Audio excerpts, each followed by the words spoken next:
Hey, Ramona. James. Hey. Who was that? Paz Valdez. That was Angela Valdez's sister. You were very gentle with her.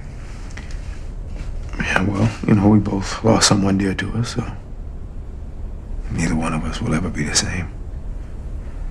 I don't think I can compete with a ghost, James.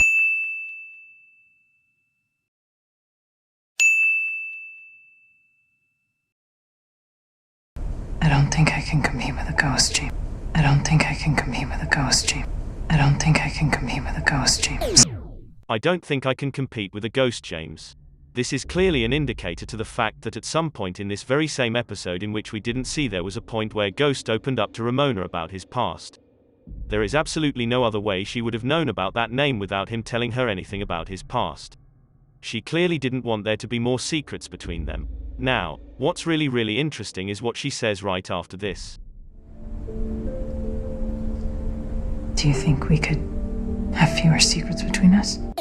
This is exactly when James decided to finally come clean to her about the plan that he already had in mind. He knew that at this point there was absolutely no way he was going to be able to keep any more secrets from Ramona, so he definitely had to have told her about his master plan immediately after this particular scene, because we pretty much don't see her at all after this until the final scene at the club.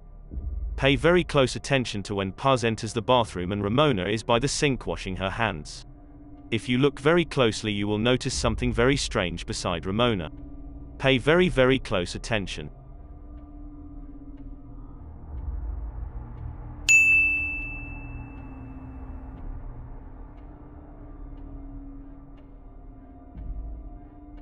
Did you notice it?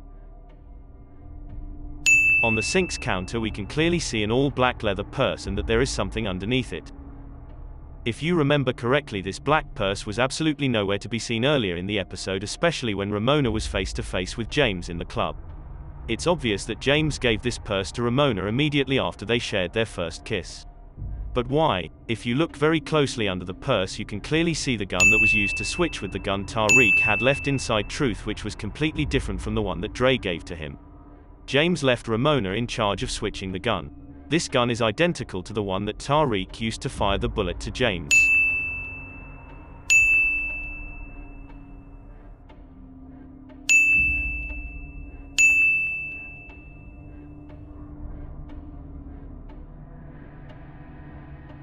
Ramona had the gun this entire time.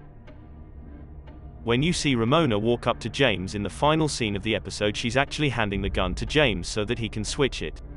He was there waiting for her to arrive with it after everyone had already left. Of course, we didn't directly see Ramona hand the gun to him because we are actually seeing all of this from James' perspective. In his mind, there is not absolutely one thing that is going wrong on his special night, and there's not absolutely one thing that can stop him. When you really pay some thought to it, there is no rational reason why Ramona would be there all on her own just to speak to him and walk away. Everything we wanted. I know we still have to talk. Yeah. She handed him the gun that he told her to get from his office earlier in the episode while the party was going on. She waited until everybody was gone to hand it to him, and all of this happened before Tariq even got there. Behind James we can clearly see the same exact cabinet where Tariq hid his gun. It has been right behind James this entire time. Both him and Ramona were in that area of the club alone for this very specific reason. I just gotta clean up a few things around here, okay? And I'll be right there. All right. Okay.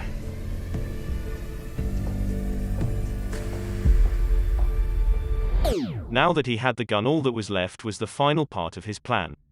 When we see him turn his head, that is an indicator of the fact that he's about to switch the gun. Of course, the producers blacked this scene out because it would have ruined their surprise and the entire plan that they are building up for Book 2.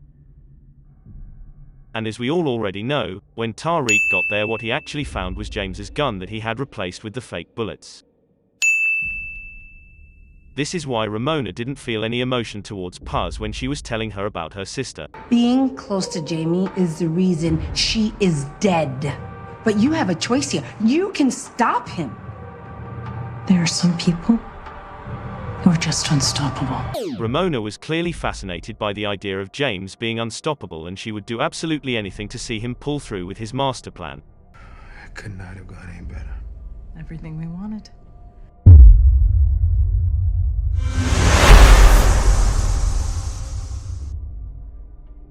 Simon Stern. Look at you, you got everything you wanted. Well, with your help, yes. We all need friends, James. If there would be anyone who would have helped James the most, especially with money to help him disappear, it definitely would have been Simon Stern. He pretty much already knew the tensions that had been going on between Tariq and his father, considering the fact that he does have access to 50% of the club and that he can pretty much look at everything going on inside of it. And if you remember correctly, in the original series, there was a point where it was revealed that there were surveillance cameras in the club when the police were searching its premises. James made sure to tell Stern to get rid of all of the cameras in the club so that the authorities will never find out about what he did. This is why the police were never able to recover footage from that night. Stern is the only other person who would have access to those cameras. If you pay attention to Stern, you'll notice that he barely speaks to Tariq on how he's doing after his father's supposed passing, because he himself already knows what James is up to and that he isn't dead at all.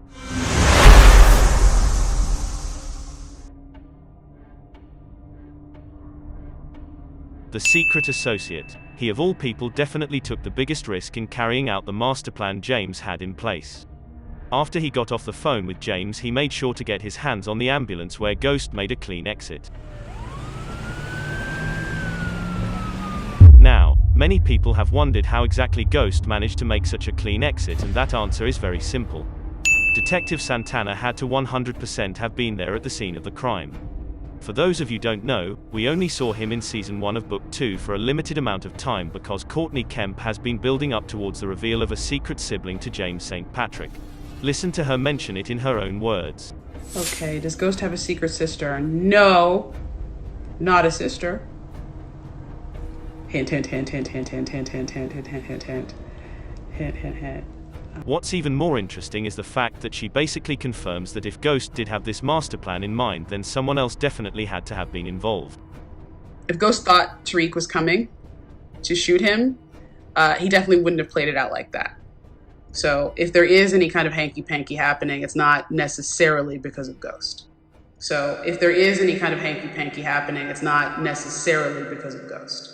The only other person with enough power to have been able to pull this off would have been none other than Detective Santana himself. He was one of the many other people that James needed to contact in order to escape without being seen. If you remember correctly, the police wouldn't allow Tariq into the club to see his father, but the only person who could have given such orders to the police officers at the entrance of the club is none other than a detective. Somebody with enough power like Santana. If Santana would have let Tariq inside, then there's a high possibility that Tariq would have noticed that the body of his father was taken away too soon, and he would have suspected the possibility of his survival. Now as for how exactly James got in contact with Santana, well, that answer is very simple. He could have very easily asked Uncle Gabe about his brother, and as we already know by now, Uncle Gabe definitely seems to be keeping a secret from Tariq based on how he was speaking to him at the site of the funeral. Yeah. Made us all proud. Just like I'm sure you're gonna make him. Am I right? Yes, sir. Good. Of all places, Courtney Kemp only showed Uncle Gabe at the supposed funeral of James St. Patrick for just one scene, and he hasn't been seen again since that episode for a very specific reason. We don't exactly know what else was spoken between James and Uncle Gabe in that final episode, but it's obvious that James stayed there for a longer set of time than what was shown in the episode, and considering the fact that they were both speaking about their family, no one but Uncle Gabe could have been the perfect person for James to ask about his brother's whereabouts. Ghost knew that this was the only way that his master plan was going to work. Having access to Detective Santana led to the final part of the plan, and that was getting his associate to one of the ambulances that he helped Tommy get into his organization. But where was the ambulance? This is the question that has been in the minds of millions of fans who have always wondered where James's associate could have possibly been waiting with the ambulance, and it's actually been right in plain sight this entire time.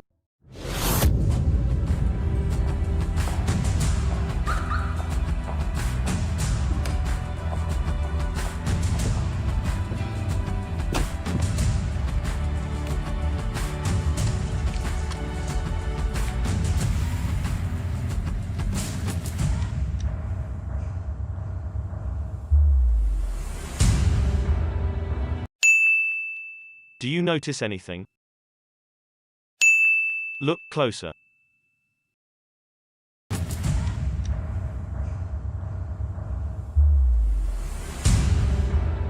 As you can clearly see, there is an ambulance with its back doors completely open parked in the parking lot of the club.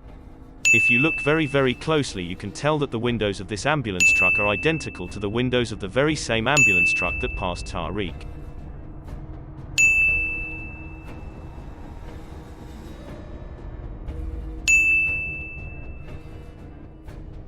You can also notice the ambulance lights on the top edge of the ambulance, which are the same exact red ambulance lights, and if you look closely you can tell that the ambulance is actually facing the exit of the parking lot, and that outside of the parking lot there is a green street sign.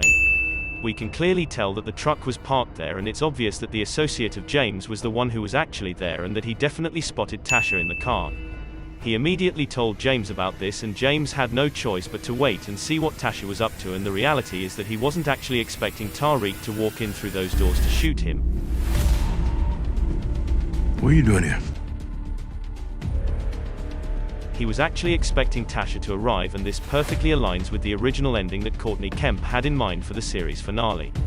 Take a quick look at what was actually supposed to happen instead.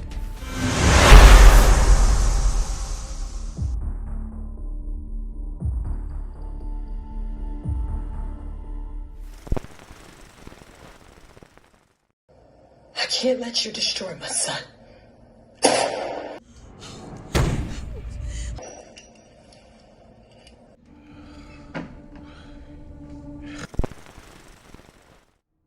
As you already saw in the original version, Courtney Kemp's original plan for the series finale was to have Tasha kill him, but she knew having Tasha be the one who pulls the trigger just wouldn't work, especially with the idea of bringing James back later on in the series of Book 2. Courtney wanted it to be Tariq who pulled the trigger for a very specific reason.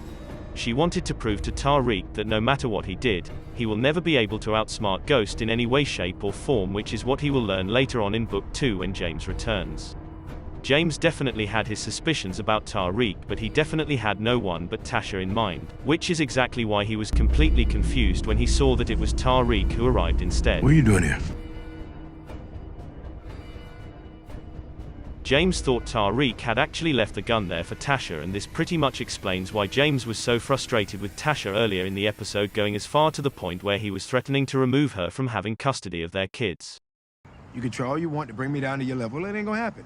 You're not gonna get in the way of my future, and for damn sure, you're not gonna get in the way of my son's future. I'm taking Tariq and Yaz with me in Albany. You can't take my kids. You're a drug dealer. Of course I can. You should know I'm moving on with somebody else. Ramona ain't raising my kids, Ghost. Tasha Ramona would be a great role model for Yaz and Tariq. Shit, I'll do whatever it takes to keep them away from your bad influence. James felt that Tasha was just too dangerous and that she was out to kill him, and he knew that she knew his typical routine of closing down truth, so instead, he kept himself up in the balcony waiting for her arrival, especially after his associate notified him about her being in the parking lot. He knew that Tasha was going to try to do something to him after threatening to put Tariq in jail, so he waited for her. He did all of this intentionally to hurt Tasha so she could be thrown in jail and no longer have any way to have direct access to them, which is why she didn't inherit a dime from James's money. You, do not inherit.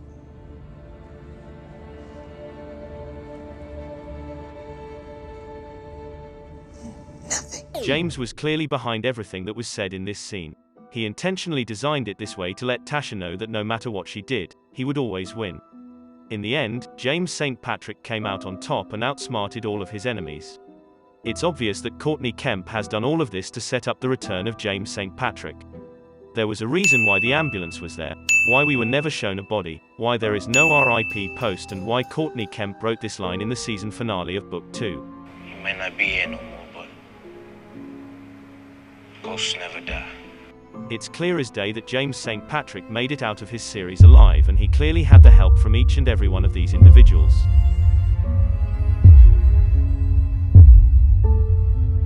All of these games and tricks are in the nature of Ghost himself.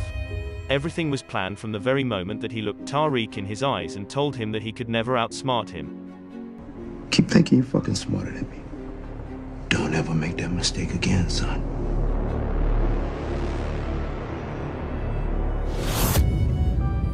All you have to do is listen to what Tommy Egan said about Ghost in his own words back in the original series when he was speaking to Holly. We knew this guy Breeze when we were kids. He came up with Ghost. He said the kid had the ability to disappear.